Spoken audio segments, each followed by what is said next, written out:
말씀의 전례가 시작됩니다. 이사야서의 말씀입니다. 주님께서 말씀하신다. 그분은 바다 가운데 길을 내시고 거센 물 속에 큰 길을 내신 분, 병거와 병마, 군대와 용사들을 함께 나오게 하신 분, 그들은 쓰러져 다시는 일어나지 못하고 꺼져가는 심지처럼 사그라졌다. 예전의 일들을 기억하지 말고 옛날의 일들을 생각하지 마라. 보라, 내가 새 일을 하려 한다. 이미 드러나고 있는데 너희는 그것을 알지 못하느냐. 정녕 나는 광야의 길을 내고 사막에 강을 내리라. 들짐승과 승냥이와 다조들도 나를 공경하리니 내가 선택한 나의 백성에게 물을 마시게 하려고 광야에는 샘을 내고 사막에는 강을 내기 때문이다. 이들은 내가 나를 위하여 빚어 만든 백성, 이들이 나에 대한 찬양을 전하리라. 주님의 말씀입니다. 아버님 감사합니다.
바울의 필리피서 말씀입니다. 형제 여러분, 나는 나의 주 그리스도 예수님을 아는 지식에 지고한 가치 때문에 다른 모든 것을 해로운 것으로 여깁니다. 나는 그리스도 때문에 모든 것을 잃었지만 그것들을 쓰레기로 여깁니다. 내가 그리스도를 얻고 그분 안에 있으려는 것입니다. 율법에서 오는 나의 의로움이 아니라 그리스도에 대한 믿음으로 말미암은 의로움, 곧 믿음을 바탕으로 하느님에게서 오는 의로움을 지니고 있으려는 것입니다. 나는 죽음을 겪으시는 그분을 닮아 그분과 그분 부활의 힘을 알고 그분 고난에 동참하는 법을 알고 싶습니다. 그리하여 어떻게든 죽은 이들 가운데에서 살아나는 부활에 이를 수 있기를 바랍니다. 나는 이미 그것을 얻은 것도 아니고 목적지에 다다른 것도 아닙니다. 그것을 차지하려고 달려갈 따름입니다. 그리스도 예수님께서 이미 나를 당신 것으로 차지하셨기 때문입니다. 형제 여러분, 나는 이미 그것을 차지하였다고 여기지 않습니다. 그러나 이 한 가지는 분명합니다. 나는 내 뒤에 있는 것을 잊어버리고 앞에 있는 것을 향하여 내달리고 있습니다. 하느님께서 그리스도 예수님 안에서 우리를 하늘로 부르시어 주시는 상을 얻으려고 그 목표를 향하여 달려가고 있는 것입니다.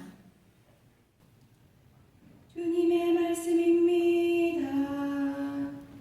하느님 감사합니다.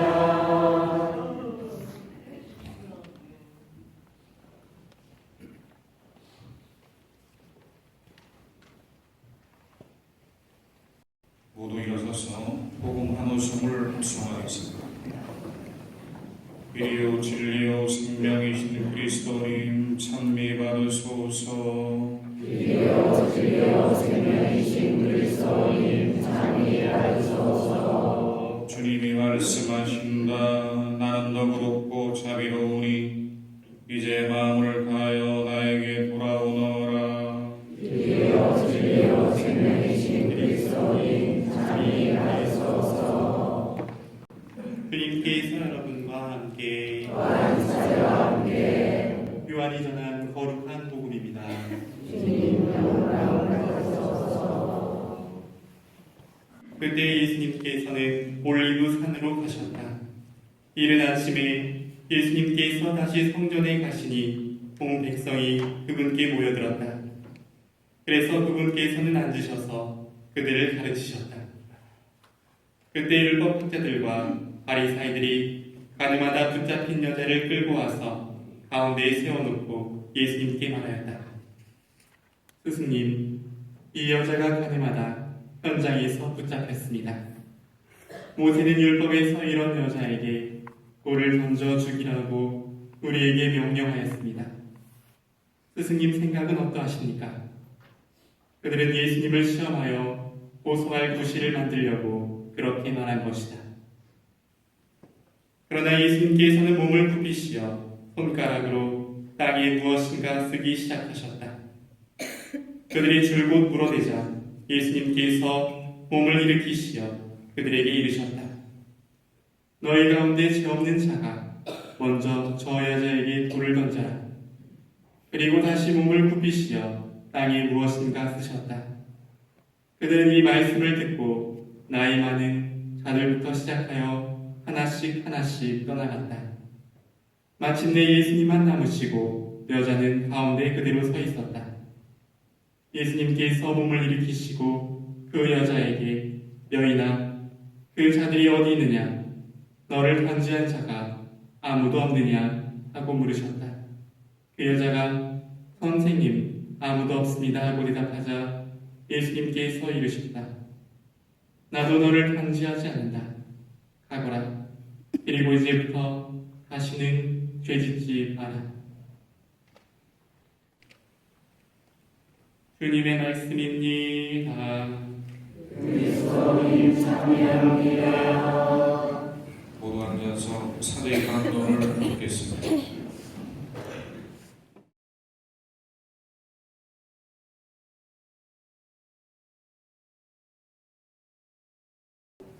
찬미 예수님,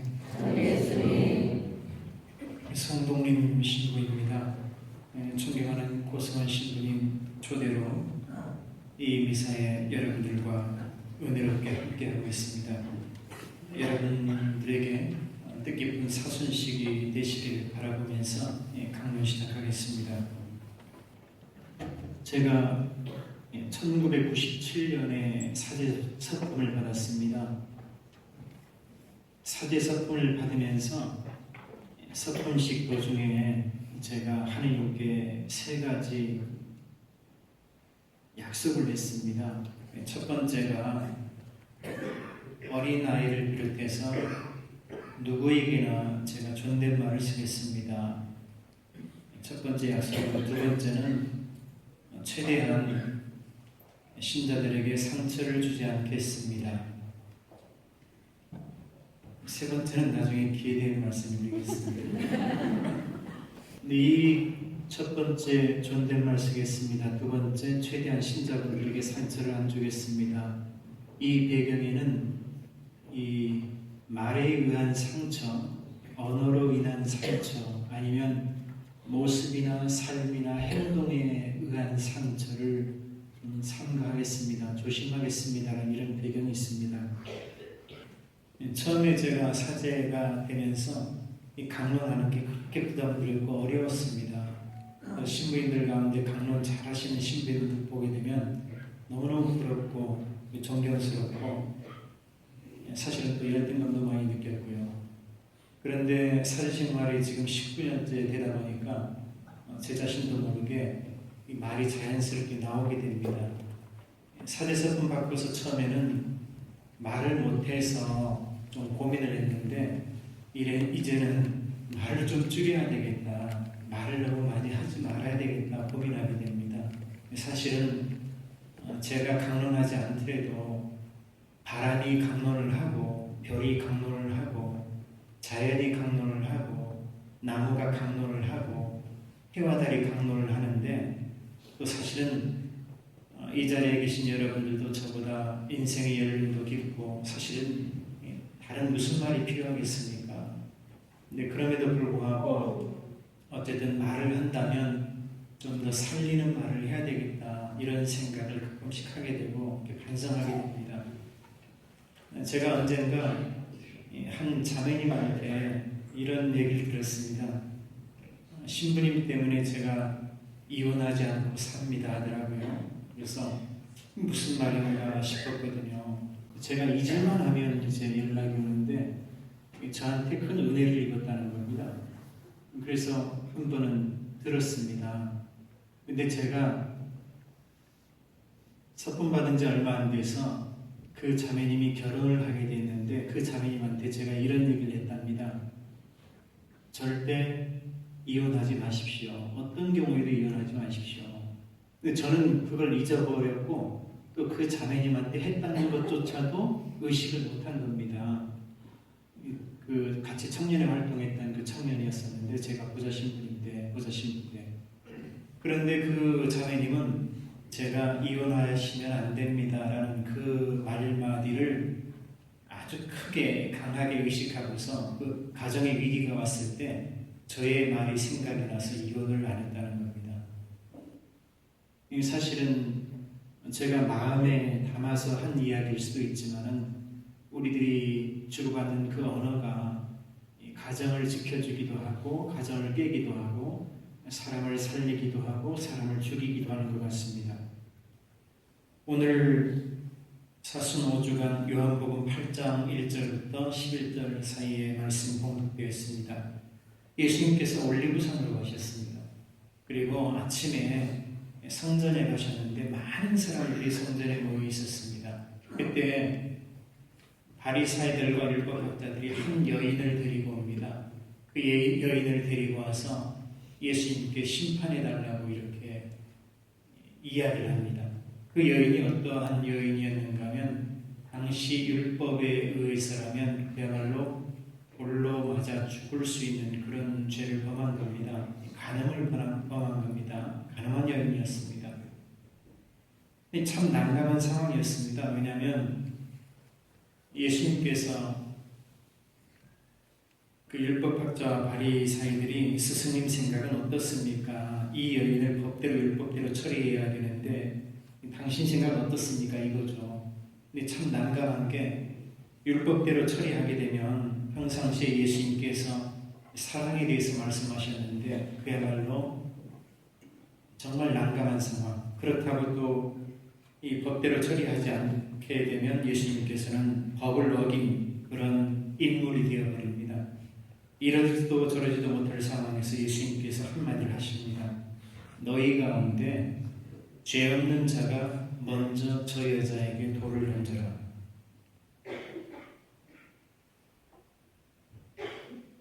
너희 가운데 죄 없는 자가 먼저 저 여자에게 돌을 던져라. 너희 가운데 죄 없는 자가 먼저 저 여자에게 돌을 던져라. 일순간에 반전이 됩니다. 이 여인이 죽을 위험에 있었습니다. 그런데 예수님의 이 말마디가 완전히 반전을 가져왔습니다. 일순간에 침묵의 상황이 되어버렸고 이때 나이 많은 사람부터 하나씩 다 떠나갑니다. 그러면서 예수님과 여자만 남습니다. 여기에서 우리들이 음미해 볼 대목은 사람들은 예수님께서 이 말씀을 하기 전에 다른 사람의 죄를 받습니다. 여인의 죄만 받다는 거죠. 그런데 예수님께서 너희 가운데 죄 없는 자가 먼저 저 여자에게 돌을 던져라 라고 말씀하시니까 이제 자기 죄를 보게 된 겁니다. 다른 사람의 죄를 보다가 자기 자신의 죄를 보니까 할 말이 없게 된 거죠.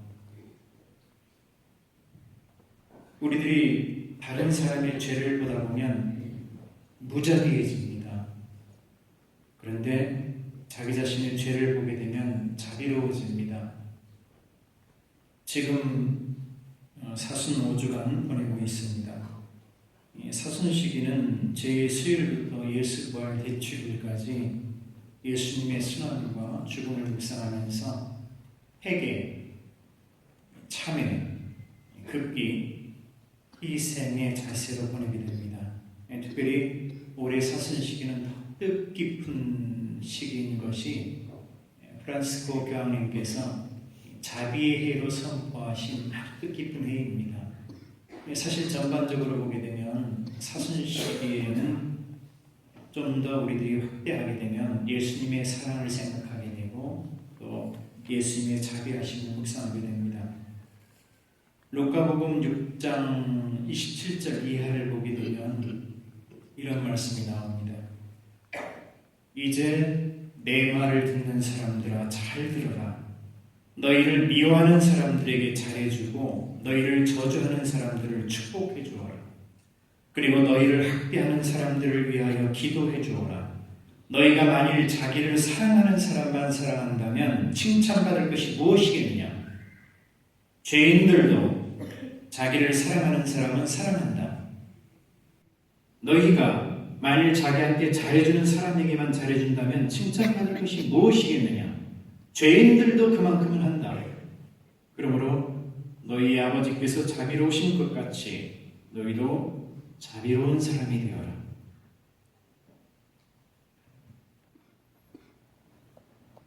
그리스도인이라 해서 자비롭지 않거나 사랑을 실천하지 않게 되면 한 단계 더 도약된 삶을 살지 않게 되면 세례를 받았다 하더라도 신자라 하더라도 여느 사람과 똑같다는 겁니다. 미국인 부부가 한국인 자녀 3명을 입양을 했습니다. 그런데 특별한 사실은 그 3명 가운데 2명이 장애인인 겁니다. 아마 사실은 이게 자녀를 입양할 때 아무래도 유전적으로나 여러 가지 면에서 좀 괜찮은 아이를 입양시키려고 할 겁니다. 그런데 미국인 부부가 자녀 셋을 입양을 했는데 그 3명 가운데 2명이 장애인인 겁니다. 그래서 한 사람이 질문을 했습니다. 왜 정상적이지 않은 자녀를 입양합니까? 그러자 이 미국인 부부가 질문했던 분을 돌아보면서 이렇게 말합니다. 과연 우리는 정상일까요? 과연 우리는 정상일까요? 과연 우리는 정상적인 사람일까요? 신체적인 장애만이 장애가 아니라는 거죠.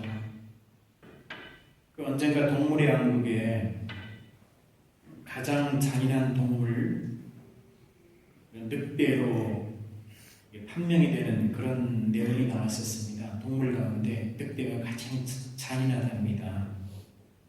그런데 늑대 이상으로 더 잔인한 동물이 느낌으로 오시겠지만 바로 사람이라고 합니다. 사람은 지금도 사람을 죽이는 수많은 방법들을 연구를 합니다. 요즘은 특히 존속살인 관련돼서 많은 문제들이 발생이 되고요. 사실 여러분들 뉴스 보기 겁날 겁니다. 자녀가 부모님을, 부모가 자녀를, 형제가 형제를, 그리고 청소년들이 하는 그 게임이라든지 프로그램들, 영화들 보게 되면 정말 눈 뜨고 볼 수 없는 그런 장면들이 많습니다. 사실 그러면서 무디어져 가죠. 우리 사람을 정의 내려볼 때 저도 마찬가지고요. 우리 모두는 죄인입니다. 죄를 지어서 죄인이 아니라 죄인이기 때문에 죄를 지을 수밖에 없다는 거죠. 하나님만이 완전하시고 하나님만이 온전하시고 하나님만이 거룩하신데 우리 인간은 그러지 못하다는 겁니다. 인간은 너무나도 나약해서 연약해서 본의 아니게 죄를 지을 수밖에 없다는 거죠. 죄를 지어서 죄인이 아니라 죄인의 신성을 갖고 있기 때문에 죄를 지을 수밖에 없는 그런 존재라는 겁니다. 그렇다면 어떠할 때 죄를 짓게 될까? 사람은 누구나가 죄를 짓지 않으려고 하죠. 누가 일부러 죄를 지으려고 하겠습니까? 그 배경을 보게 되면 여러 가지 배경들이 있을 수 있는데 그 가운데 한 가지가 사람들에게 있을 수 있는 피해의식입니다. 대부분의 사람들은 자기 자신을 피해자라고 생각합니다. 가정생활에서든 아니면 조직에서든 공동체에서든 뭔가 내가 당하고 있다는 거죠. 당했다는 거죠. 억울하다는 거죠. 왜 나만 이렇게 고생하는가? 왜 나만 이렇게 힘든가? 다른 사람은 안 그럴 것 같고 피해자로서 자신을 정의하고 피해의식을 갖고 살게 된다는 거죠. 본의 아니게. 그런데 인간은 사실은 동전의 양면처럼 두 가지 모습을 다 갖고 있습니다. 피해자이면서 동시에 가해자라는 겁니다. 우리들은 많은 경우에 가해자라는 의식을 못하고 피해자라는 생각을 하기 때문에 때로는 이 미움의 감정, 분노의 감정, 화의 감정 때문에 본의 아니게 생각과 말과 행동으로서 죄를 짓게 되고 복수심에 불타올라서 자기 자신도 모르게 격해집니다. 굳어지고. 근데 우리들이 내가 가해자다, 내가 죄를 지었다 하게 되면 겸손할 수밖에 없습니다. 자기 자신을 절제할 수밖에 없고 생각과 말과 행동을 다듬을 수밖에 없고. 예전에 서품 받을 때 할머님들 가끔 뵙거나 성사 때 할머니들이 사는 게 죄죠 이렇게 얘기를 할 때 그게 무슨 말인지 몰랐습니다. 제가. 그런데 정말 사는 게 죄인 것 같습니다. 하루하루가 죄를 짓고 있구나, 죄인이구나. 저도 사제를 살면서 어떤 생각이 드는가 하면 두 번째 하나님께 약속을 할 때 저는 신자들 상처 안 주겠습니다라고 이렇게 약속을 했는데 이게 불가능한 약속이라는 걸 알게 되었어요. 왜냐하면 어떤 경우에는 제가 존재 자체로서 그냥 나를 누군가가 싫어할 수도 있겠구나 하는 생각이 들더라고요. 아무리 열심히 산다 하더라도, 아무리 노력한다 하더라도, 왜냐하면 고유한 어떤 철학들, 가치관들, 인생관들이 있기 때문에 어떤 사람 바라볼 때 그냥 싫을 수도 있지 않습니까? 그런데 제가 보니까 나의 모습만으로도, 행동만으로도 어떤 사람은 좋아할 수도 있지만 어떤 사람은 그냥 싫을 수도 있겠구나, 이게 인정이 되더라고요. 교황님께서 지난 2월 1일 날 봉헌 생활 마치는 신부님들, 수님들 바티칸에서 만났을 때 정말 언어 사용 신중해야 된다고 이렇게 말씀하시면서 그런 뒷담화라든지 말을 하고 싶은 충동이 생기면 혀를 깨물어야 된다는 이런 뉘앙스의 말씀까지 하셨는데, 살다 보면 의식적으로 무의식적으로 죄를 짓는 경우들이 많은데, 이러한 자기 자신의 우리들의 모습을 생각하게 되면 훨씬 더 우리들이 죄를 덜 짓지 않게 될까 하는 생각을 해보게 됩니다. 제가 신학교에 있을 때 병원 한 군데를 다니게 되는데 읍내병원이었는데, 읍내병원에 갔을 때 처음 갔는데 이제 진료비를 계산하려고 딱 하고 나오는데 돈을 안 받는 거예요, 그 담당자가. 그래서 돈을 왜 안 받습니까 하니까 이제 원장님이 받지 말래요 이렇게 하더라고요. 근데 저는 원장님이 누군지도 몰랐거든요. 그래서 왜 돈 안 받지 해가지고 노크해서 여쭤봤습니다. 왜 돈 안 받습니까 하니까 이제 신부님 아니십니까 하더라고요. 그래서 예 맞습니다 하니까 카드에 이제 광주 가톨릭대학교라고 나와서 신부님인 것 같고 분위기가 신부님인 것 같은데 두 가지 때문에 돈을 안 받겠다는 거. 한 가지는 부모님들이 신부님, 수녀님들, 평신도들, 특히 신부님들 약하기 때문에 건강 잘 돌봐드려 돈 받지 말라 이런 얘기 부모님이 하셨고, 두 번째는 가톨릭 의대에 나와서 이제 신앙생활을 하는데 열심히 하지 못하다는 거예요. 그래서 늘 이제 죄스러운 마음이 있고 죄책감이 있고 그래서 이제 돈 안 받게 되는 거예요. 보석하는 마음으로. 모르겠습니다. 그게 보석이 될지 안 될지 모르겠습니다만 야간에 그 의사분의 마음은 살면서 이러저러한 굉장히 겸손하게 느꼈습니다. 신앙생활 열심히 하지도 못하고 보석하는 마음으로 돈 안 받겠습니다 이렇게 하더라고요. 그때 제가 어떻게 이루어졌는가 하면 차를 타고서 딱 학교로 들어가는데 그게 어스름한 데였거든요. 순간적으로 그 의사분이 저한테 베푼 그 친절의 기억이 나는 그 상황에서 차를 운전하고 가는데 앞에 한 학생이 이제 자전거를 타고서 어두컴컴한 길을 가고 있더라고요.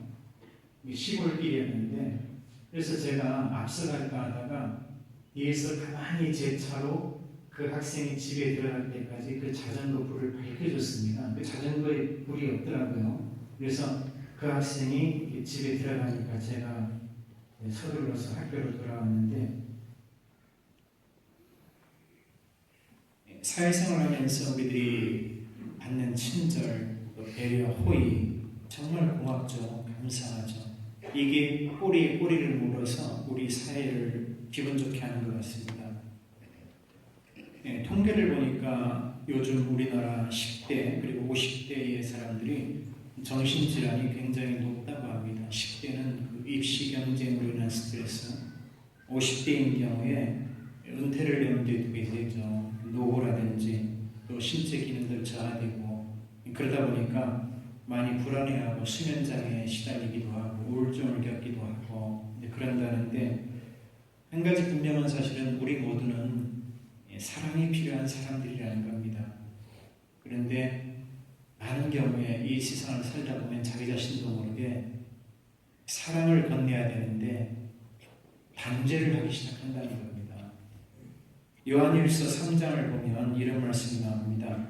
우리는 말로나 혀끝으로 사랑하지 말고 행동으로 진실하게 사랑합시다. 야고보서 2장을 보게 되면 믿음의 행동이 따르지 않으면 그런 믿음은 죽은 것입니다. 행동을 요구하고 있습니다. 제가 책을 엄청 좋아합니다. 학생들에게 독서와 신앙이 제 인생에 자유를 가져다 주었습니다라고 제가 공적으로 이야기할 정도로 제가 책을 너무 좋아하고 또 신앙 안에서 자유를 느끼는데요. 어느 순간에 내가 좀 잘못됐구나 하는 생각이 들었습니다. 책을 읽다가. 왜 그랬는가 하면 제가 사실 열등감도 좀 심했었고 많이 알아야 되겠다. 그래야 또 신자들에게 뭔가를 전달할 수 있지 않겠는가. 이런 마음도 있긴 했지만 그 배경에는 어떤 지적인 열망들, 그 다음에 욕구들, 열등감들 여러 가지가 복합이 되어서 아마 책을 읽기 시작한 것 같은데 어느 순간에 이게 아니구나 하는 생각이 들더라고요. 몰라서 문제가 아니라 아는 것을 실천하는 것이 사실은 더 중요하고 긴급한데 너무 아는 것에 내가 집착하고 있구나. 몰라서 문제가 아니라 알고 있는 것을 실천하는 것이 더 시급하고 더 긴박하고 더 중요한데 내가 너무 아는 것에 급급하고 있구나. 사실 이 자리에 계신 여러분들 제가 여기 사순피정 강의 강론합니다만 이미 여러분들 수많은 미디어를 통해서 또 좋은 분들을 통해서 훌륭한 강사분들을 통해서 인생의 어떤 경험을 통해서 이미 많은 것들을 다 알고 계시죠. 알고 계시는데 결국은 우리의 문제는 몰라서 문제라기보다는 이 명확한 기준에서 우리들이 그 기준을 놓고 지금 헷갈려 하기 때문에 그리고 실천이 부족하기 때문에 문제가 아닐까 하는 생각이 듭니다. 이 정확한 답은 말씀에 나와 있고 말씀이 중심이고 말씀이 우리 바탕이다. 말씀이 기준이다 라고 이렇게 생각해 볼 수 있는데 세상을 살다 보니까 말씀과 세상 사이에서 우리들이 때로는 흔들리기도 하고 흐느적거리기도 하고 그러면서 때로는 이중적인 삶을 살게 되고 그리고 또 그러한 여정에서 우리들이 이 아는 것에 특히 우리들이 집착하다 보니까 본의 아니게 실천하는 것을 놓치고 있지는 않는가 하는 생각을 해보게 됩니다. 특히 사랑에 대한 실천들. 한국 가톨릭 교회가 2000년대 들어서 어떻게 타종교에 비해서 이렇게 급속 성장을 했는가를 서강대학교에서 한 논문의 연구 결과로 나온 것이 가톨릭 교회가 다른 종교들에 비해서 성숙된 것이 이유가 도대체 무엇인가 그 배경으로 이야기하는 것이 안대함, 어떤 엄격한 잣대라기보다는 관대함이 가톨릭의 성장의 비결이라는 겁니다. 사실은 가톨릭의 상황을 놓고 볼 때 여러분들이 가톨릭 교회에 대해서 어떻게 생각하실지 모르겠습니다만 가톨릭이 추구하는 것이 그야말로 가톨릭이고 그리고 관용과 포용과 개방과 수용 여기에 많이 초점이 맞춰져 있습니다. 때로는 엄격한 잣대로서 어떤 사안에 대해서는 그야말로 날카롭게 예리하게 분석하기도 하지만 가톨릭 교회는 제사의 문제이든 많은 사안들에 대해서 좀 더 포용적으로 개방적으로 진보적으로 받아들이려고 합니다.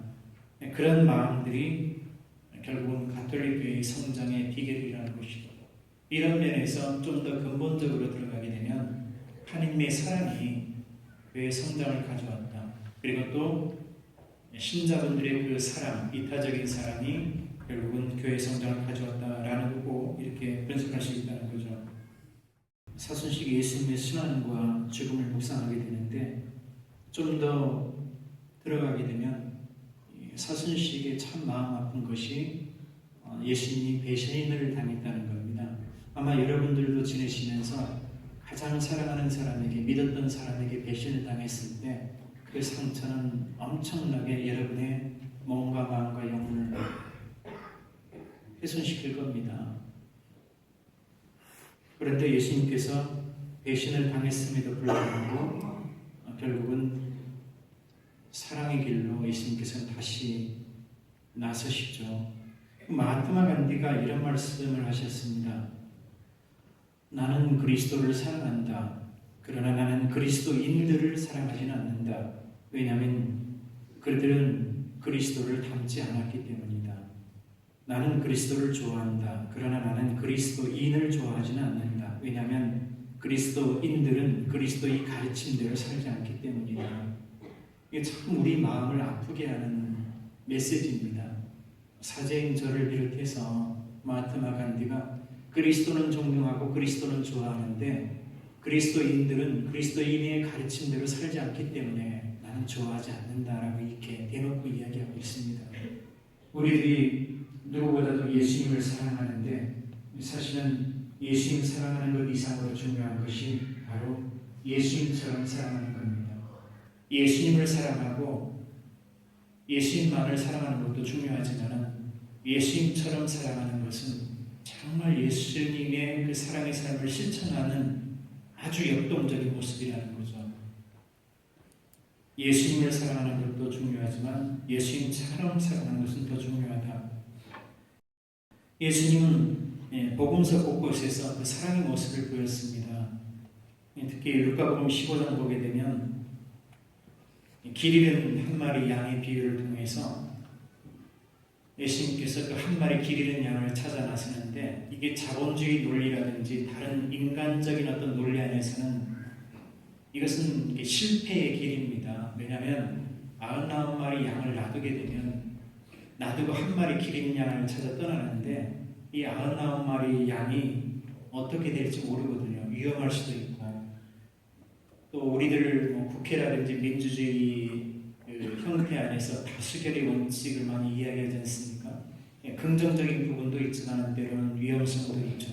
근데 예수님께서 한 마리 길 잃은 양을 찾아 나선다는 거죠. 그런데 사랑하면 차별이 있을 수밖에 없는 것 같습니다. 부모님들도 아무리 자녀들이 많이 있다 하더라도 똑같이 사랑한다고 하지만 그 자녀들 가운데 뭔가 약하고 뭔가 안 돼 보이고 잘 안 되는 그런 자녀들이 더 눈길이 가고 더 마음이 가는 게 부모님의 마음이라고 생각이 됩니다. 그런 면에서 우리들이 좀 더 불쌍한 사람들이라든지 우리들이 엄격한 잣대로서 죄인이라고 그야말로 낙인찍고 있는 그 사람들에 대해서 우리들이 좀 더 자비롭게 좀 더 따뜻하게 다가서야 되지 않겠는가 하는 그런 생각을 하게 됩니다. 예수님께서는 우리를 살리기 위해서 스스로 사는 길을 포기하신 분입니다.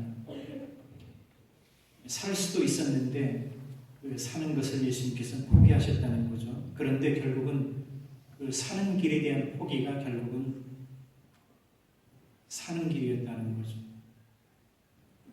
사는 길을 포기함으로써 결국은 모두를 살게 했다는 겁니다.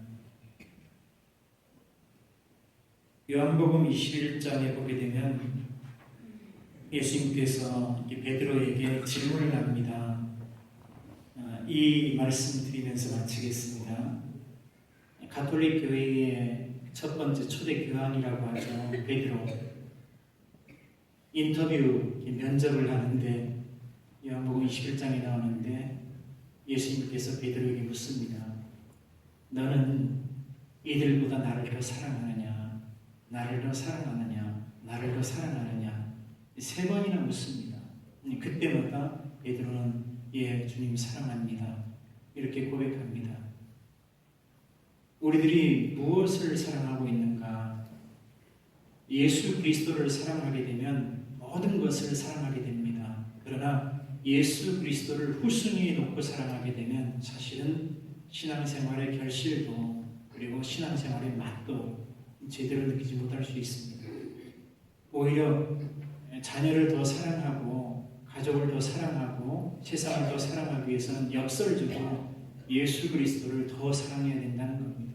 예수 그리스도를 사랑할 때 가족을 더 사랑할 수밖에 없고 이게 동전의 액면처럼 맞물려 있다는 겁니다. 사랑이 모든 것을 이긴다는 말도 있고 사랑은 사람을 살린다는 말이 있습니다.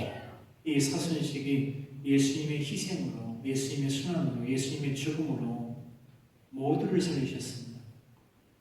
내 자신을 살리고 우리 가정을 살리고 사회를 교회를 조직을 살리는 길은 바로 사랑이라고 생각이 됩니다.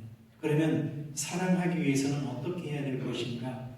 다른 사람의 죄보다도 내 자신의 죄를 봐야 된다. 내 자신의 죄를 볼 때 자비로워지고 겸손해지고 낮추게 되고 절제하게 된다는 거죠. 그 절제가 결국은 모두를 살리는 길로 이어진다는 겁니다. 뜻깊은 사순식이 되시길 바랍니다.